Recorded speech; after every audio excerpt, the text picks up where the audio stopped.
नमस्कार दर्शक बंधु आज हूँ फेब्रुआरी मास 25 तारीख बुधवार। आज दिन जाकर टॉप 20 गुरुत्वपूर्ण खबर उपर आसतु नजर पकड़ा। ता पूर्व वीडियोटी को शेष पर्यंत देखते मात्र किसी समय मध्य जापर आज दिन संपूर्ण खबर। ता पूर्व चैनल रे नुआ थिले चैनल को सब्सक्राइब कर रखते एमती प्रतिदिन लेटेस्ट न्यूज सर्वप्रथम देखा तेज आसतु आज संपूर्ण खबर उपर नजर पकड़ा। आज प्रथम खबर सरकार बांटिले 2.5 लाख अधिक पक्का घर एमती कहीदेले मंत्री। वर्षक सरकार बांटिले 2.5 लाख अधिक पक्का घर एने पंचायत राज मंत्री विधानसभा लिखित उत्तर रखिंट। 2024-25 मध्य 2,81,000 परिवार को पक्का घर मंजूर होइछि। 306 भूमिहीन परिवार को जमी प्रदान कर जाइछि। अन्य पक्ष अंतर्देह गृह योजना एवं सुधा 1.58 लाख परिवार को पक्का घर जोगाई दिया जाइछि। पीएम आवास योजना 28,07,000 परिवार को पक्का घर मिली। आवास प्लस सर्वे 70.89 लाख परिवार पक्का घर पाइबा को योग्य विवेचित होइछन्ति। आज परवर्ती खबर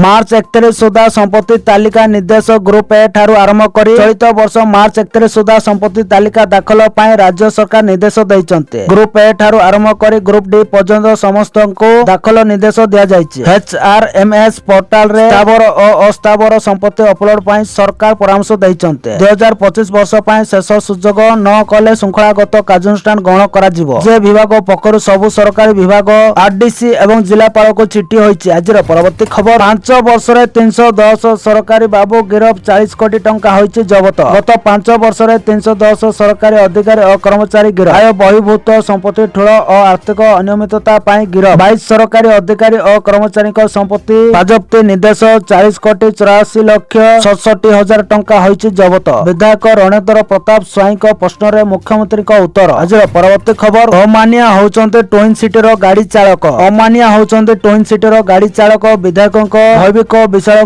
प्रश्न रे मुख्यमंत्री मोहन चरण माझी उत्तर रखिछन्ते। कटक भुवनेश्वर ट्राफिक नियम उल्लंघनकारी अधिक 3 वर्ष रे नियम भागिछन्ते 7,70,992 जन। 76 कोटी 94 लाख 21,950 टंका जरिमाना आदाय करिछन्ते। 3 वर्ष रे मद्यपान करी नियम भागिछन्ते 88,246 जन। 44 कोटी 85 लाख 4,800 टंका जरिमाना आदाय करिछन्ते। मद्यपान करी गाड़ी चालना मामला 1630 करा जाइछि बोले खबर मिलिछि। आज परवर्ती खबर बढ़िला आम बस सेवार कलेबर नगर उन्नयन मंत्री देला बड़ अपडेट। राज्य रे बढ़िबो आम बस सेवार कलेबर एने नगर उन्नयन मंत्री कृष्णचंद्र महापात्र सूचना दैछन्ते। से कहिछन्ते आउ 600 ई बस किनिबा को राज्य सरकार को योजना करिछन्ते। पीएम ई बस सेवा योजना रे राज्य को आउ 400 ई बस आसीबो। एने 2024-27 बजेट रे 411 कोटी टंकार व्यय बराद करा जाइछि बोली मंत्री महापात्र कहिछन्ते। आज परवर्ती खबर राज्यसभा काको पठा जिवो एमिति कहिदेले मनमोहन। भाजपा कोर कमिटी बैठक को नहीं मनमोहन सामल तांको प्रतिक्रिया रखिछन्ते। से कहिछन्ते राज्यसभा निर्वाचन उपरे चर्चा होइछि। राज्यसभा काको पठा जिवो कोर कमिटी सदस्य ना प्रस्ताव देबे। सही ना भाजपा पार्लियामेंट्री कमिटी निकट को पठा जिवो। ओडिसा रु जिवे ना राज्य बाहर जिवे ता संसदीय कमिटी निष्पत्ति नेबे बोली मनमोहन सूचना दैछन्ते। बोर्ड निगम पद पदवी नै मध्य आलोचना होइछि। आसंदा 5 दिन भितर स्पष्ट हबो बोली राज्य सभापति मनमोहन सामल कहिछन्ते। आज परवर्ती खबर आसंदा कालीटू घड़घड़ी सह प्रबल वर्षा एही सब जिला को येलो वार्निंग जारी कला। आसंदा काल एवं 25 तारिख वर्षा नै पानीपाग विभाग येलो वार्निंग जारी करिছে। आज 24 तारिख रे बिजुली और घड़घड़ी सह वर्षा नै 18 जिला को येलो वार्निंग जारी करा जायछि। सही सब जिला गुडी को हैला सुंदरगढ़, मालकानगिरी, कोरापुट, रायगड़ा, नगरपुर, मयूरभंज, बालेश्वर, भद्रक, केन्द्रापड़ा, केन्दुझर, जाजपुर, कलाहांडी, कंधमाल, नुआपड़ा, झारसुगुड़ा, गंजाम, गजपति एवं बरगड़ बोली खबर मिलिछि। आज परवर्ती खबर राज्य रे विभिन्न विभाग रे खाली पड़िछि 94,485 पदवी। राज्य रे विभिन्न विभाग खाली पड़िछि 94,485 पदवी। 12 फेब्रुआरी 2024 सुधा खाली पड़िछि 94,485 पदवी। विद्यालय और गणशिक्षा विभाग रे सर्वाधिक 20,299 पदवी खाली पड़ितवा सूचना मिलिछि।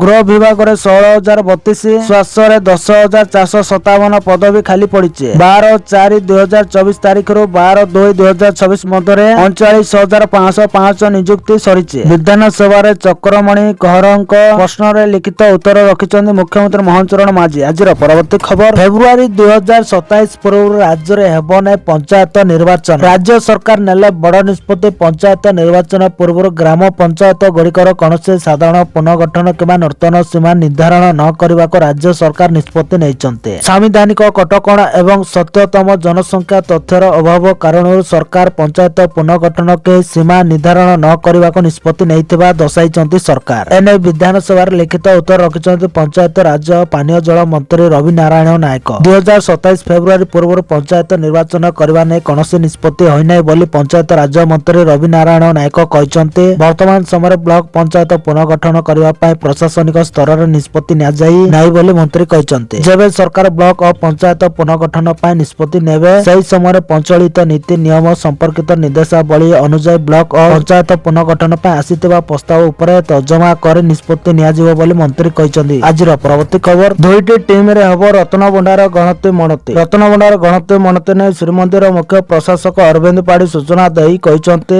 ରାଜ୍ୟ ସରକାରଙ୍କ ଅନୁମୋଦିତ ଏସ୍ଓପି ଆମର ହସ୍ତଗତ ହୋଇଛି। 14 ପୃଷ୍ଠାର ଏକ ବିସ୍ତୃତ ଏସ୍ଓପି ଆମର ହସ୍ତଗତ ହୋଇଛି। ଗଣତି ମଣତି ପାଇଁ ଦୁଇଟି ଟିମ୍ ଗଠନ ପାଇଁ ନିଷ୍ପତ୍ତି ହୋଇଛି। ଦୁଇଟି ଯାକ ଟିମ୍କୁ ମୁଖ୍ୟ ପ୍ରଶାସକ ଲିଡ୍ କରିବେ। ତତ୍ତ୍ୱାବଧାରକ ଟିମ୍ ଓ କାର୍ଯ୍ୟବାହିନୀ ଟିମ୍ ଗଠନ କରାଯିବ। କେଉଁ ଦିନ ଠାରୁ ଗଣତି ମଣତି ହେବ ପରିଚାଳନା କମିଟି ସ୍ଥିର କରିବ। ନୀତି ବହୁଳ ଦିନମାନଙ୍କରେ ଗଣତି ମଣତି ହୋଇପାରିବ ନାହିଁ। ଆଜିଠୁ ନୀଳାଦ୍ରି ବିଜେ ମଧ୍ୟରେ ଆମ ପାଖରେ 135 ଦିନ ରହିଛି। ମାତ୍ର ଏହି 135 ଦିନ ଭିତରୁ 100 ଦିନ ଗଣତି ମଣତି ହୋଇପାରିବନି। ନୀଳାଦ୍ରି ବିଜେ ଭିତରେ ଗଣତି ମଣତି ପାଇଁ ଆମକୁ କେବଳ 24 ଦିନ ମିଳିବ। ଗଣତି ମଣତିରେ ଏସ୍ବିଆଇ ପ୍ୟାନେଲଭୁକ୍ତ 6 ବଣିଆକୁ ସାମିଲ କରାଯିବ। ଜଣେ ଜେମୋଲଜିଷ୍ଟ ଓ ଆର୍ବିଆଇର 2 ଜଣ ଅଧିକାରୀ ମଧ୍ୟ ରହିବେ। ଆଜିର ପରବର୍ତ୍ତୀ ଖବର, 2027 ମସିହା ଜନଗଣନା ସମ୍ପର୍କିତ ପ୍ରଶିକ୍ଷଣ ନିର୍ଭୁଲ ତଥ୍ୟ ଦେବାକୁ 2027 ମସିହା ଜନଗଣନା ସମ୍ପର୍କିତ ଏକ 2 ଦିନିଆ ପ୍ରଶିକ୍ଷଣ କର୍ମଶାଳା ଅତିରିକ୍ତ ଜିଲ୍ଲାପାଳ ତଥା ସହରାଞ୍ଚଳ ଉନ୍ନୟନ ସଂସ୍ଥାର ପ୍ରକଳ୍ପ ନିର୍ଦ୍ଦେଶକ ସୁନୀଲ କୁମାର କେରକେଟାଙ୍କ ଅଧ୍ୟକ୍ଷତାରେ ଜିଲ୍ଲା ପରିଷଦ ଭବନର ଋଷିକୁଲ୍ୟ ସମ୍ମିଳନୀ କକ୍ଷଠାରେ ସୋମବାର ଆରମ୍ଭ ହୋଇଛି। ଏପ୍ରିଲ ମାସ ପ୍ରଥମ 2 ସପ୍ତାହ ଜନଗଣନା ଅଧିକାରୀ ମାନେ ଅନିମେଟର ଓ ସୁପରଭାଇଜର ଜିଲ୍ଲାର ପ୍ରତ୍ୟେକ ଘରକୁ ଘର ଯାଇ ସମସ୍ତ ତଥ୍ୟର ସଠିକ ବିବରଣୀ ଜନସାଧାରଣଙ୍କୁ ପଚାରି ନିର୍ଭୁଲ ଭାବରେ ଲିପିବଦ୍ଧ କରିବେ। ଆଜିର ପରବର୍ତ୍ତୀ ଖବର, ମାର୍ଚ୍ଚ 31 ତାରିଖ ସୁଦ୍ଧା ସବୁ ଧାନ କିଣିବେ ସରକାର। ମାର୍ଚ୍ଚ 31 ତାରିଖ ସୁଦ୍ଧା ସବୁ ଧାନ କିଣିବେ ସରକାର। କୌଣସି ଟୋକେନ ଲାଭ ହେବନି। କ୍ୱିଣ୍ଟାଲ ପିଛା 3100 ଟଙ୍କାରେ କିଣିବାକୁ ସରକାର ନିର୍ବାଚନ ପ୍ରତିଶ୍ରୁତି ଦେଇଥିଲେ। ସେହି ହିସାବରେ ସରକାର ଧାନ କିଣୁଥିବା ବିଧାନସଭାରେ ଉତ୍ତର ରଖିଛନ୍ତି ଯୋଗାଣ ମନ୍ତ୍ରୀ। ସେ କହିଛନ୍ତି ବର୍ତ୍ତମାନ ସୁଦ୍ଧା 15 ଲକ୍ଷ ଚାଷୀଙ୍କ ଠାରୁ 64,10,000 ମେଟ୍ରିକ ଟନ ଧାନ କିଣା ଯାଇଛି। 3100 ଟଙ୍କା ହିସାବରେ 18,586 କୋଟି ଟଙ୍କା ପ୍ରଦାନ କରାଯାଇଛି। ବିଜେଡି ସରକାର ସମୟରେ 2023-24 ରେ 5 ଲକ୍ଷ ଚାଷୀ ପଞ୍ଜୀକୃତ କରି ବି ଧାନ ବିକି ପାରି ନଥିଲେ। ଏବେ ସବୁ ଚାଷୀଙ୍କ ଧାନ କିଣା ଯାଉଛି। ସରକାରକୁ ବଦନାମ କରିବାକୁ ପ୍ରୟାସ କରାଯାଉଛି। ନୂଆପଡା ଉପନିର୍ବାଚନରେ 84,000 ଭୋଟରେ ଜିତିବାରୁ ସ୍ପଷ୍ଟ କି ଚାଷୀ ବିରୋଧୀଙ୍କ ପ୍ରତି ବିମୁଖ ହୋଇଛନ୍ତି। ଜଣେ ବି ଚାଷୀ ଆତ୍ମହତ୍ୟା କରିନାହାନ୍ତି। ଅନ୍ୟପଟେ 800 ଟଙ୍କା ଇନପୁଟ ସବସିଡି କଥା କୁହାଯାଇ ନଥିବା ମଧ୍ୟ ମନ୍ତ୍ରୀ କହିଛନ୍ତି। ଆଜିର ପରବର୍ତ୍ତୀ ଖବର, କୃଷକଙ୍କୁ ବଡ ଭେଟି ଦେଲେ ମୋଦି ସରକାର। ପ୍ରଧାନମନ୍ତ୍ରୀ ନରେନ୍ଦ୍ର ମୋଦିଙ୍କ ଅଧ୍ୟକ୍ଷତାରେ ଅନୁଷ୍ଠିତ କ୍ୟାବିନେଟ କମିଟି 2026-27 ମାର୍କେଟିଂ ସିଜନ ପାଇଁ କଞ୍ଚା ଝୋଟର ସର୍ବନିମ୍ନ ସହାୟକ ମୂଲ୍ୟ ଏମଏସପି ବୃଦ୍ଧିକୁ ମଞ୍ଜୁର ଦେଇଛନ୍ତି। ଏହି ନିଷ୍ପତ୍ତି ଅନୁଯାୟୀ କଞ୍ଚା ଝୋଟ TD3 ଗ୍ରେଡ ର ଏମଏସପି ଏବେ 5,925 ଟଙ୍କା ଧାର୍ଯ୍ୟ କରାଯାଇଛି, ଯାହା ଚାଷୀଙ୍କୁ ସେମାନଙ୍କର ଉତ୍ପାଦନ ଖର୍ଚ୍ଚ ଉପରେ 61.8% ଲାଭ ନିଶ୍ଚିତ କରିବ। 2018-19 ବଜେଟ ଘୋଷଣା ଅନୁଯାୟୀ ଏମଏସପି ଅତି କମରେ ହାରାହାରି ଉତ୍ପାଦନ ଖର୍ଚ୍ଚର 1.5 ଗୁଣ ହେବା ଆବଶ୍ୟକ। ସେହି ନୀତିକୁ ଆଧାର କରି ସରକାର ଏହି ମୂଲ୍ୟ ବୃଦ୍ଧି କରିଛନ୍ତି। ଚଳିତ ବର୍ଷର ଏମଏସପି ଗତ 2025-26 ବର୍ଷ ତୁଳନାରେ କ୍ୱିଣ୍ଟାଲ ପିଛା 275 ଟଙ୍କା ଅଧିକ ରହିଛି। ଯଦି ଆମେ ପରିସଂଖ୍ୟାନକୁ ଦେଖିବା 2014-15 ବର୍ଷରେ ଝୋଟର ଏମଏସପି ମାତ୍ର 2400 ଟଙ୍କା ଥିଲା, ଯାହା ଏବେ 2024-27 ବର୍ଷ ସୁଦ୍ଧା 5,925 ଟଙ୍କାରେ ପହଞ୍ଚିଛି। ଅର୍ଥାତ୍ ଗତ କିଛି ବର୍ଷ ମଧ୍ୟରେ ଏମଏସପି ରେ ମୋଟ 3,525 ଟଙ୍କା ବୃଦ୍ଧି ଘଟିଛି ବୋଲି ଖବର ମିଳିଛି। ଆଜିର ପରବର୍ତ୍ତୀ ଖବର, ଖୁସି ଖବର, ହୋଲି ପାଇଁ 4 ଦିନ ସ୍କୁଲ ଛୁଟି। ପାଖେଇ ଆସୁଛି ରଙ୍ଗର ପର୍ବ ହୋଲି। ସବୁଥର ପରି ଏଥର ମଧ୍ୟ ହୋଲି ତାରିଖକୁ ନେଇ କିଛି ଦ୍ୱନ୍ଦ୍ୱ ରହିଛି। କେତେକ ମାର୍ଚ୍ଚ 3 ରେ ହୋଲି ପାଳନ କରିବା ବିଷୟରେ କହୁଛନ୍ତି ତ ଆଉ କେତେକ ମାର୍ଚ୍ଚ 4 ରେ। କିନ୍ତୁ ଏନେଇ ଛାତ୍ର ଏବଂ ଅଭିଭାବକ ମାନେ ସବୁଠାରୁ ଅଧିକ ଚିନ୍ତିତ, କାରଣ ସେମାନେ ନିଶ୍ଚିତ ନାହାନ୍ତି ଯେ ସ୍କୁଲ କେବେ ବନ୍ଦ ହେବ।